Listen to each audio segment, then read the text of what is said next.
मुझे मिस्टर गोविंद बोरा आया था 5 जून को मेरे पास में, बोला है सर मुझे टर्मिनेट कर दिया है। तो हम बोले किसने टर्मिनेट कर दिया?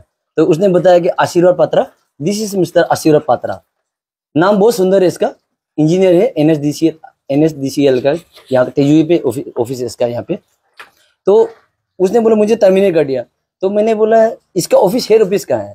उसने बोला हेड ऑफिस नमसाई में है। तब तो बोला अगर हेड ऑफिस नमसाई में है तो हमारा जुरिडिक्शन नहीं पड़ता है, क्योंकि हमारा लोहित है और वो नमसाई है। तो इमीडिएटली मैंने भाई साहब को बोला, गोविंद को बोला है आप जाइए डिस्ट्रिक्ट लेबर एम्प्लॉय ऑफिसर के पास मिल के आइए। तो ड्राफ्टिंग मैंने ही कर दिया था, लेटर मैंने लिख दिया था, this is the letter which I given to him ना। तो आप डिस्ट्रिक्ट लेबर एम्प्लॉय ऑफिसर मिलिए हो गया। यहाँ पे मुझे उसने एड्रेस किया था, ये तारीख है आपका 5 जून का। तो उसके बाद क्या हो गया? तो फिर हमारे गोविंद भाई बोला है सर आप भी चलिए ना, तो सर बात कर लीजिए। तो मैं बोले चलिए मेरे साथ में, यहाँ सर के साथ बात किया। तो सर के साथ बेटे से बात करते समय मैंने पूछा व्हाट इज द रीजन, कुछ तो रीजन होता होगा। तो सर तो बहुत गर्म हो गया, डिस्ट्रिक्ट लेबर एम्प्लॉय ऑफिसर सिल्ली थी, बहुत गर्म हो गया। बोला अरे आपको तो सुना है पैसा के लिए निकल दिया। तो हाँ जी मुझे पैसा के लिए निकल दिया। बोला तो पैसा के लिए निकल दिया, तो क्या पैसा है? पैसा आपका है ना, पात्रा साहब का पैसा है। तो डिटेल अच्छे से नहीं बता पा रहा, बेचारा वो सीधा साधा आदमी है। ये MTS स्टाफ है, ये MTS स्टाफ भी मैं आप लोग का चैनल के माध्यम से मैं बताना चाहता हूँ। He is MTS staff of omega security solutions का है। इसको नामसाई से वहां में ड्यूटी करने भेजा गया है NSDCL के अंदर में। दैट मीन्स संजीव पात्रा का आशीर्वाद पात्रा का अंदर काम करने भेजा है। तो आशीर्वाद पात्रा का अंदर में नामसाई से फिर यहाँ उसने बहुत दिन से काम किया है, लेकिन बहुत दिन से अच्छा काम करता है ये। लेकिन पता नहीं क्या हो गया, अचानक उसको निकल दिया। तो उसने ये बताया कि यही उसने बैंक स्टेटमेंट निकल के लाया है, मुझे 40,000 रुपया मेरा अकाउंट जबरदस्ती धलवाया। तो डालने के बाद फिर नेक्स्ट दिन में निकल दिया बोला। तो फिर 20,000 डालता है, फिर 20,000 डालता है, फिर निकलता है। तो मैं उसका पता किया तो ये उसके बीवी के अकाउंट है। देखिए सबसे बड़ा रूल क्या है, ये यानी कि ये 2 नंबर पैसा है, वो उसके बीवी के अकाउंट। आशीर्वाद पात्रा का वाइफ का अकाउंट में डेबिट क्रेडिट किया है। हाँ जी। अच्छा, तो ये उसका वाइफ का अकाउंट है। तो उसमें उसने क्या किया है, वो पैसा को डायरेक्टली आशीर्वाद पात्रा अपना बीवी अकाउंट डालेगा तो पकड़ खा जाएगा, इसलिए हमारे मजदूर भाई का अकाउंट में डालता है। नॉट ओनली मिस्टर गोविंद बोरा, मैं आपको प्रूफ कैसे कहना चाहता हूँ आपका दोनों चैनल के माध्यम से, और भी बहुत लोग इसमें इन्वॉल्व है। अजीत राय और बोजे, ये 2 और स्टाफ है जिसको आशीर्वाद पात्रा ने नौकरी से निकाल दिया, क्योंकि उन लोगों अकाउंट में पैसा डालता था। जब उन्होंने इसके तरह रजिस्ट किया, हल्ला किया, गुस्सा किया, तो उन लोगों को नौकरी से निकाल दिया। यही देश का कानून। मतलब सर ये जो डेबिट क्रेडिट का खेल है ये हर महीना चल रहा होगा? बहुत दिन से चल रहा है। अच्छा, तो मैं आशीर्वाद पात्रा को मैं इस लाइव आप दोनों के चैनल के माध्यम से ये पूछना चाहता हूँ, आपका ड्यूटी है बीइंग ऑफिसर इंजीनियर NSDCL का, आपका ड्यूटी है दिगारो से लेके दिम्बे तक। आपका तेजू नाला से दिम्बे तक कितना जंगल पड़ा हुआ अभी तक? आप कितना लेबर सफा करवाए दिखाइए मुझे। रास्ता किनारे में कितना जबड़ा पड़ा हुआ है। आपका ड्यूटी बनता है साफ सुथरा कराने का, 2 नंबर कराने के लिए काम नहीं करना का। आपका बीवी का अकाउंट, साली का अकाउंट पैसा डालना, ससुर बुढ़ा का अकाउंट पैसा डालना, ये कौन सा लॉजिक है बताइए? आज एक लेबर को निकल दिया, पहले भी 2 लेबर निकल चुका है, और अभी और 2 लेबर यहाँ पे डिप्लॉयड है। One is mister Pradyut Malaker, चौकीदार अभी भी उपस्थित है, यहाँ पे काम कर रहा है। और another one is Shrimati humane माझी, ये है स्वीपर। शायद 100% मुझे मालूम है कि ये उन लोगों के अकाउंट में पैसे डालता है, क्योंकि व्हेन आई कॉल देम, मैंने फोन से बात किया है, भाई साहब आप लोगों को मैं मिलना चाहता है। उन लोगों ने डिले किया, बोला है नहीं हम लोग को आशीर्वाद पत्र आप लोग को मिलने से मना कर दिया। तो I can not pressure them ना, हम प्रेशर नहीं डाला है, इसलिए नहीं डाला क्योंकि मुझे पता है उन लोग अकाउंट में पैसे जा रहा है। क्योंकि अभी एक बार लीक हो गया, ये देखिए डिटेल है अकाउंट का डिटेल। और जब डिस्ट्रिक्ट लेबर ऑफिसर ने उसको आशीर्वाद पात्रा साहब को बुलाया, बोला आप आइए थोड़ा बात करना है। तो बोलता है हु आर यू, कौन है आप मिस्टर ली आपसे बात करेगा, आप मुझे लेटर भेजिए। बोला बताइए। आशीर्वाद पात्रा ने उसको ली सर को धमकी देके बोलता है आप कौन है, आपसे बात करने नहीं चाहता है। तब ली सर ने डीसी सर को बता दिया, ये बात भी बता दिया कि एक लेबर ऑफिसर का इज्जत नहीं करेगा, वो एक सिंपल सा छोटा मोटा एक इंजीनियर, तब तो यहाँ तेजू में रहने का अधिकार नहीं है। मैं तो ये कहता, every officer, every public servant are posted here for the public interest. Pocket के इंटरेस्ट का कोई पोस्टिंग नहीं होता है, ये पब्लिक इंटरेस्ट के लिए पोस्टिंग होता है। जब उनको नौकरी में अपॉइंटमेंट किया, क्लियरली लिखा था फॉर पब्लिक इंटरेस्ट। तो मैं ये आप लोग पब्लिक को ये बताना चाहता हूँ। उसके बाद में जो टर्मिनेशन लेटर जिसने दिखाया है, यही वो लेटर है। ओमेगा सिक्योरिटी सोल्यूशन उसको टर्मिनेट किया सिर्फ आशीर्वाद पत्र का कहने पे, यानी कि उसने पैसे धलवाया, वो कि इसने गुस्सा किया तब निकाल दिया। यहाँ पे बहुत बड़ा एक खेल हुआ है। उसने क्या बुद्धू बनाया, देखिए, निकल दिया है उसको, निकल दिया 25 को, सॉरी 27 को निकल दिया, सॉरी 27 को निकल दिया। 27 को नौकरी कर रहा था, 28 को भी नौकरी कर रहा था, 29 को नौकरी कर रहा था। उसके बाद में 29 का शाम को लेटर देता है, व्हाट्सएप से थ्रू आता है, बाद में लेटर आता है, बोलता है रिसीव को आपका नौकरी खत्म हो गया। अरे आप नौकरी खत्म हो गया, आप क्यों ने नोटिस दिया? What is the reason behind the termination of mister Govind Bora? ये तो बताना पड़े, चोरी की या डकैती की, कुछ तो बताओ। अच्छा सर, ये गोविंद बोरा जी का अपॉइंटमेंट क्या कोई थर्ड पार्टी आउटसोर्सिंग का थ्रू से हुआ था या डायरेक्ट एनएचआरडीसीएल ने अपॉइंट किया था सर? ये ओमेगा सिक्योरिटी सॉल्यूशन से अपॉइंटमेंट हुआ है। अच्छा, तो वहां से उन लोगों को फिर एनएचडीसीएल में देता है काम करने के लिए, मतलब थर्ड पार्टी आउटसोर्सिंग है। हाँ। तो अभी आपका कहना ये है कि जो ये आशीर्वाद पत्र, इन्होंने शायद इनका जो कंपनी है ओमेगा सॉल्यूशन जो आप बता रहे हैं, उनको कहा है कि इसको टर्मिनेट करो, तो ओमेगा वालों ने भी कोई जांच पड़ताल नहीं किया, सीधा उनके कहने पे इनको निकाल दिया। तो उन लोग कहने का मतलब ये कि ये दाव लेके जाता है, उसको मारने के लिए जाता है। अच्छा, दाव का मतलब समझ गया ना? दाव मैंने हम लोग तलवार होता है ना, वो दाव, लेकिन दाव वो नहीं है। दाव यहाँ पे है, जो उसके अकाउंट में 40,000, 80,000, 90,000 डालता था ना, यही दाव है। उसके गला में हड्डी का फंस गया ना, उसको डर हो गया, अब ये हल्ला कर रहा है, सब गली गली में चिल्ला रहे, यूनियन का पास में जा रहा है, सर का पास में जा रहा है। जब once matter has been taken by the district labour employment officer, तो हम लोग का रोल नहीं है, क्योंकि वी आर एनजीओस, क्योंकि हम लोग वी आर प्रेशर ग्रुप ना, हम लोग डायरेक्टली इन्वॉल्व नहीं कर सका है, क्योंकि वो गवर्नमेंट ऑफ इंडिया का, गवर्नमेंट आंध्र प्रदेश का ऑफिसर है ना, डिस्ट्रिक्ट लेबर ऑफिसर, इसलिए हम लोग इन्वॉल्व नहीं हुआ। आज हम लोग इसलिए आया है क्योंकि अभी पानी जो ना सर से ऊपर चला गया, इसलिए हम लोग आया। आज देखिए, एक गरीब मजदूर भाई में नौकरी से निकल दिया, अभी ये कोर्ट तो नहीं जा सकता है, सेशन कोर्ट नहीं जा सकता है, सेशन कोर्ट जाने के लिए पैसा लगेगा। ये हाई कोर्ट नहीं जा सकता है कि पैसा लगेगा, सुप्रीम कोर्ट नहीं जा सकता है, पैसा लगेगा। लेकिन बलि के बकरा तो ये हो गया ना सर। ये कल मैंने ये पात्रा जी को फोन किया था, हमने भी सच्चाई जानने के लिए उनका स्टेटमेंट लेने के लिए, तो उन्होंने बोला कि इंक्वायरी चल रहा है, आप मतलब उनका तरफ से कोई भी स्टेटमेंट नहीं आया कि सही है गलत है। और उन्होंने बताया कि मैं तेजू में नहीं हूं, जबकि मेरा सोर्सेस का थ्रू से वो तेजू में ही है, लेकिन सबको अवॉइड कर रहे हैं, जैसे आपने बताया लेबर एंड एम्प्लॉयमेंट ऑफिसर को भी अवॉइड कर दिया। तो ऐसे में सर आप देख रहे हैं कि प्रेशर ग्रुप से भी काम नहीं बन रहा है, या जो हमारा स्टेट गवर्नमेंट का एक ऑफिसर है जी, उनका तरफ से भी कुछ मतलब एक्शन इनिशिएट नहीं किया जा सकता, क्योंकि वो आदमी आ ही नहीं रहा है यहाँ ऑफिस में कोई सफाई देने के लिए। ऐसे में आप लोग क्या करना चाहेंगे सर? आगे आप लोग का कोर्स ऑफ एक्शन क्या रहेगा सर? बस अभी हम लोग तो इंसाफ दिलाने के लिए हम लोग आप लोगों का प्रेसिडेंट बैठा और मैं ही बैठा हूँ, और डिस्ट्रिक्ट लेवल ऑफिसर भी यहाँ बैठा, बातचीत चल रहा है। हम लोग अब ये है कि इसको घर हटाने के लिए बोल रहा है। देखिए, कानून एक तो नौकरी से निकल दिया, एक गलत वहां हुआ, दूसरा घर से हटाने के लिए बोला। अभी ये आदमी छोटा मोटा घर बना के अंदर में बैठा है, उस कॉम्प्लेक्स के अंदर बैठा है, अभी ये कहाँ पे जाएगा? ये चिड़िया तो नहीं ना पेड़ पेड़ डाले, बारिश का समय, मौसम खराब है, ये कहाँ जाएगा? तो मैं ये चाहता हूँ कि आप लोग मीडिया के माध्यम से हम लोग जो ये स्टेटमेंट जो दिखा रहे हैं ना, ये यालम अम्मा या मिस्टर केजन तंग हम लोग बना के नहीं लाया, या मिस्टर गोविंद बोरा या उससे मिसेस बना के नहीं लाया। It is has been printed by the State Bank of India. State Bank India ने दिया, तेजू स्टेट बैंक ऑफ इंडिया। इसमें देखिए पूरा क्लियरली लिखा, ये 2 नंबर क्लियरली पैसा है, 2 नंबर पैसा है, और कितना लाखों गया होगा कोई हिसाब नहीं।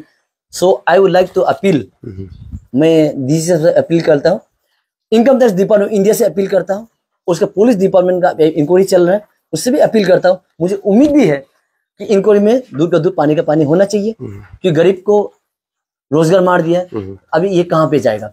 कल को ये फांसी लगे मर जाता, कोई जिम्मेदार कौन होगा? अब बताइए। उसके बाद में उसने जो कर दिया।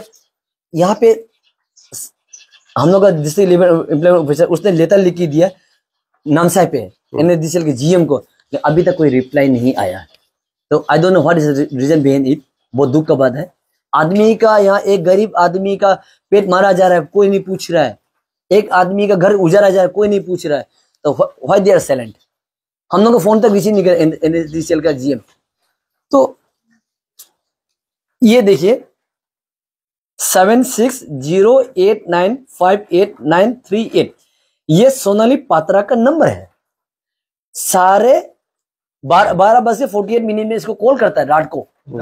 उसका वाइफ कॉल करता है कि शायद बोला होगा, सोचा होगा अगर फोन उठा देगा तो मिला लेगा, पैसा देगा, कुछ सोचा होगा। लेकिन इन लोगों को तो मैं मना कर चुका है, कभी फोन आने से अलग मत उठाइए, इसलिए मत उठाइए, अभी कानूनी लड़ाई लड़ना है।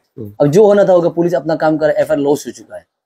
ये है अब आपका, देखिए लास्ट ऑप्शन हमारा यूनियन की तरफ से यही है कि we have served ultimatum to NSDCL GM नाम से है ना, इमीडिएट सस्पेंशन या टर्मिनेशन के लिए हम लोग ने लेटर आज ही लिख के मैंने पोस्ट से भेज दिया। इसलिए पोस्ट से भेजा, प्यून से बेसिस है वो NSDCL के जो ऑफिसर है नामसाई का, वो रिसीव नहीं करता है। ये ऑथेंटिक नहीं है, क्योंकि एक लेटर लेबर ऑफिसर भी उस दिन भेजा था, बोलता है कि हम प्यून का लेटर का हाथ से लेटर नहीं लेता है, क्योंकि हम मुझे पोस्ट ऑफिस से लेटर आना चाहिए बोला। इतना भाव खाया देखो ऑफिसर। आज लेबर ऑफिसर इज्जत नहीं रहे, बताइए हमारा इज्जत नहीं रहेगा, DC का इज्जत नहीं रहेगा, CO का इज्जत नहीं रहेगा, OC का इज्जत नहीं रहेगा, तो how can he work here, कैसे काम करेगा वो। इसलिए मैंने बाय स्पीड पोस्ट से मैंने लेटर दे दिया, मैं अल्टीमेटम दे दिया, अगर टर्मिनेशन सस्पेंशन नहीं होगा उसका तो हम लोग 23 जून को, मैं सभी पब्लिक से, आप दोनों का चैनल के माध्यम से निवेदन करता हूं, हम लोग 23 जून को उसका NSDCL का ऑफिस यहाँ तेजू में पूरा हम लोग धरना करेगा, चाहे कुछ भी हो जाए, चाहे मेरे पर से गाड़ी चल जाए कोई बात नहीं, चाहे इसका पर गाड़ी चल जाए चाहे कोई बात नहीं, इन सब इसको दिला के छोड़ेगा हम लोग। अभी लास्ट ऑप्शन हम लोग यही है। अच्छा सर, हमारा सोर्सेस का भी कहना है कि सिर्फ ये गोविंद बोरा जी नहीं है, और भी कई सारे लोग हैं जिनके अकाउंट्स में हर महीना पैसा डाल के निकाला जा रहा है। ये एक बहुत लंबा एक नेक्सस ऐसा फील हो रहा है सर। तो ऐसे बहुत सारे लोग हैं जिनके ऊपर हमें भी शक था, हमने फोन किया पर वो रिसीव नहीं कर रहे हैं। ऐसे लोगों से आप क्या बोलना चाहेंगे? जैसे आपने अभी थोड़ी देर पहले कहा था कोई मलाकार करके, आपने उनको भी फोन किया था लेकिन वो लोग बात नहीं करना चाहते। तो कल के डेट में जब पुलिस इंक्वायरी करेगा तो उनका नाम तो सामने आना ही है, फिर उनको जवाबदेही देना पड़ेगा कि ये आपका सैलरी अगर 10,000 है तो 50-60 हजार हर महीने का ट्रांजेक्शन क्यों हो रहा है। तो ऐसे लोगों से आप अभी क्या अपील करना चाहेंगे? क्या उनका अभी सामने आ जाना वही सही रहेगा या आप क्या बोलेंगे सर? देखिए, प्रज्वल मलाकर जो चौकीदार यहाँ पे ड्यूटी कर रहा है वो तेजू का ही लड़का है, लेकिन उसको पूरा चारों तरफ से ताला मार के अंदर में रख दिया है बिस्तर। अशरफ पात्रा ने बाहर मत निकलो कि मीडिया वाला आएगा या यूनियन वाला आएगा, ये लेबर ऑफिसर आएगा, पुलिस ढूंढेगा, अभी भी अंदर में है वो, 24 आवर्स ड्यूटी कर रहा है वहीं पे, खाना पकना सब कुछ खाना पीना सब वहीं पे सो रहा है वो।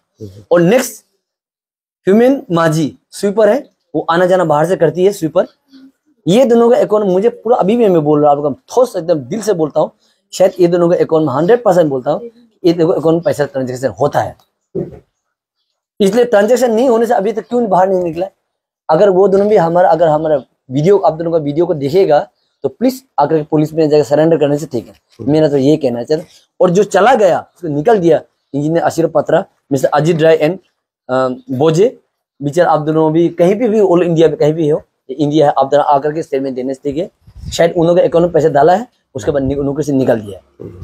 आखिरी सवाल सर, NHIDCL एक गवर्नमेंट अंडरटेकिंग कंपनी है सर, तो इसका अभी हम लोग देखने में आ रहे हैं कि इतना लाख लाख का ट्रांजैक्शन जो हर महीना हो रहा है, कोई इसको गवर्न करने वाला कोई नहीं है। तो इसके ऊपर में आपको क्या लगता है, कोई एक मॉनिटरिंग होना चाहिए नहीं होना चाहिए? और होना चाहिए तो मतलब किसको देखना चाहिए, इसका अकाउंटेबल कौन होगा? जो ये सब जो चल रहा है यहाँ पे, इनको कोई बोलने वाला नहीं है। जैसे कि अभी district labour and employment officer उनको तलब करता है तो वो आने से मना कर देता है, तो उनको तो ऐसा फील होता होगा ना कि हमारे ऊपर कोई नहीं है। तो ऐसे सिचुएशन में क्या क्या करना चाहिए सर? उनका मॉनिटरिंग कौन करेगा सर? आपने सही बोला कि एक लेबर ऑफिसर का इज्जत उसने नहीं रखा, यहाँ बुलाने से भी नहीं आता है। तो मुझे खबर मिला कल OC थाना का, उन लोग बुलाया, आपको इंक्वायरी के लिए बोला, IO साहब ने बुलाया है, आप थोड़ा आइए, आपसे बात करें। तो OC को बोला, बोलते हैं अरे आपको नहीं होता मुझे फोन करने वाला, आप मुझे लेटर दीजिए एक। अच्छा। तो इतना घमंड आदमी तेजू में काम नहीं कर सकेगा, इवन लोहित जैसे ऑल इंडिया में काम करने नहीं सकेगा। और जहां तक आपने बोला है कि उसके अकाउंटेबिलिटी होना चाहिए, 101% कानून पे मुझे भरोसा है, कानून में टाइम लगता है, लेकिन ऐसे लोगों को नौकरी में रख के फायदा नहीं है। ना देश के हित में काम करेगा, ना पब्लिक की सेवा करेगा, ना एक मजदूर भाई बहन के लिए सेवा करेगा। ऐसे लोगों को उखाड़ के नौकरी खत्म कर देने से ठीक है। और मैं उम्मीद करता हूँ तेजू का पुलिस स्टेशन का ओसी से उम्मीद करता हूँ, एसपी से उम्मीद करता हूँ, उसको जेल के पीछे हम लोग देखना चाहते हैं। तो मैं सबसे पहले मैं बेली प्रेस और अरुण भूमि को मैं स्वागत करता हूँ और थैंक्स देना चाहता हूँ। और आज का जो यहाँ आप लोग जो आया है, हम लोग जो ब्रीफिंग दे रहे हैं प्रेसिडेंट लेबर यूनियन, हम लोग का जो वर्कर यूनियन का प्रेसिडेंट एंड हम लेबर यूनियन का है, तो हम लोग का यही कहना है कि मतलब टर्मिनेशन जो दिया है ये गोविंद बोरा का, इसका जो थोड़ा देर पहले मेरा जालम अमा जो हम लोग का वर्कर यूनियन का प्रेसिडेंट उसने बोल चुका है, कुछ रीजन नहीं है उसका, बिना रीजन में उसको टर्मिनेशन दे दिया। तो ये क्या बेसिक में उसने टर्मिनेट किया, वो हम लोग वो पॉइंट चाहिए। उसके बाद में आपका वो जो नौकरी जो टर्मिनेट करने के बाद में क्या कर दिया, वो घर से भी निकल दिया। घर से निकलने के बाद में क्या करता है, नंबर 2 पॉइंट जो हम बोल रहे हैं, घर से जो निकल दिया, तो अभी घर से निकलने में क्या, अभी बेचारा वो एक ही कपड़ा में घूम रहा है। ये 27 को कितना को वो ये टर्मिनेट कर दिया, अभी से इतना दिन से वो ये कर रहा है, लास्ट मंथ का 27 से टर्मिनेट, अभी तक वो एक ही कपड़ा में घूम रहा है, उसका मिसेज भी वही। तो मैंने अभी मतलब आज का दिन में होमलेस, वो जहाँ तहाँ में अपना जहाँ तहाँ मतलब कोई अपना रिश्ता मिलता है वहाँ से होता है, कभी यहाँ से होता है, इस टाइम में वो इधर उधर मतलब बैठा कर रहा है, इधर बैठ रहा है। उसके बाद मेरा नंबर 3 पॉइंट है, अभी ये बोलता है पुलिस स्टेशन में आपका आशीर्वाद पत्र जो ये बोलता है, गोविंद बोरा को वो ये बोलता है कि आप पहले अच्छा था, लेकिन आप जब से शादी किया है उसके बाद आप थोड़ा खराब हो गया। अरे शादी, अरे तो आप भी तो शादी किया, तो वो भी लड़का है तो शादी नहीं करेगी क्या? वो भी तो अभी 30 साल का हो गया तो वो शादी नहीं करेगा क्या आप अकेले शादी करना है क्या? वो भी तो जवान लड़का है, वो भी सर्विस कर रहा है, वो भी शादी नहीं करने क्या? बाल बच्चा उसको नहीं चाहिए क्या? तो ये ऐसे ऐसे आदमी है, मतलब फैमिली मतलब पर्सनल मैटर में, पर्सनल फैमिली बात को भी मतलब ये उसमें भी वो एंट्री करते ऐसे बात करते हैं, तो ऐसे आदमी को क्या बोलेगा? उसके बाद नंबर 4 पॉइंट है मेरा, मेंटल हेरेसमेंट। इतना दिन से बेचारा वो ना घर है ना इधर ठिकाना नहीं, सोने का जगह नहीं, पूरा घर भी वो लोग कर दिए। अंदर का ताला तो ठीक है, उसका चाबी उसका पास में, गोविंद बोरा के पास, लेकिन बाहर का जो लॉक किया है चाबी जो है आशीर्वाद पत्र का पास में है, तो वो बाहर का लोग चाबी नहीं खुलेगा, तो वो कैसे एंट्री करेगा? वो कपड़ा सब अंदर में है, तो अभी वो बेचारा वो एक ही कपड़ा में घूम रहा है। वो मेरा बहन एक तो उसका मिसेज वो एक ही कपड़ा में वो लोग घूम रहा है। तो हम तो यही बोलेगा कल का दिन में ये मेंटल हेरेसमेंट आपने दिया है, उसके बाद में कल का दिन में ये दुख रो के भी बोलता कि हम क्या करेगा, हम तो सुसाइड कर लेंगे क्या, ऐसे ऐसे बात करता है। तो इसका कल का दिन में रिस्पॉन्स ये सुसाइड कर भी लेता है, तो उसका रिस्पॉन्सिबल कौन होगा? कल का दिन में ये मेरा गोविंद बोरा कुछ हो जाता है, उसका रिस्पॉन्सिबल कौन लेगा, कौन दोष होगा? मेरा नजर से तो ऐसा लगता है कि ये तो जो भी हो आशीर्वाद पत्र का ऊपर जाएगा ये कल का दिन में आशीर्वाद पत्र, क्योंकि अपना काम निकलने के लिए वो काम नहीं हुआ, बल्कि आज का दिन उसको नौकरी से निकाल दिया। थोड़ा देर पहले देखिए, ये देखिए, अभी थोड़ा देर मेरा जालिम साहब ने बता दिया कहानी, ये सब देखिए, ये जो है 2 बार इसको मतलब बायफोर्सली किया है कि आप इसको बढ़ा दीजिए, नहीं मान रहे, बायफोर्सली जबरदस्ती कर रहा था, जबरदस्ती अकाउंट में ATM को लेके वहां घुसाता है, उसके बाद इसका मोबाइल लेके जबरदस्ती करता है, अपना घर में बेचता है, बीवी को बेचता है, क्या किसको कौन लड़की को बेचता है ये मालूम नहीं है। तो बाद में क्या किया है, हर टाइम में ये करता हूँ, ये भी डर गया, अरे आप ऐसे करेगा तो कल का दिन में इनकम टैक्स पकड़े, अरे आपका तनख्वाह तो 10-20 हजार है, आपका अकाउंट में महीना में लाखों का ट्रांजेक्शन हो रहा है, अब ये कहाँ से लेके अब अकाउंट में डाल रहा है? कल का दिन कौन जवाब देगा? वो तो जवाब देगा, पता कहाँ जवाब देगा? बात तो वो है ना। तो इसलिए मैं यही बोलता हूँ कि 23 जो जून को हम लोग जो NSDL का जो ऑफिस है उसमें जो है हम लोग बैठेगा, धरना करेगा, उसमें आशीर्वाद पत्र का टर्मिनल लेटर चाहिए, हम लोग को सस्पेंशन लेटर चाहिए, और उसी 23 जून का अंदर में गोविंद बोरा का हम लोग का रिवोक लेटर चाहिए, गोविंद बोरा का रिवोक लेटर चाहिए हम लोग को। ये नहीं हुआ तो हम अच्छा आगे भी और भी आगे कार्रवाई करेंगे हम लोग। तो मैं इतना बोल के मैं ये मेरा जो पॉइंट को इनका समाप्त करता हूँ। Thank you.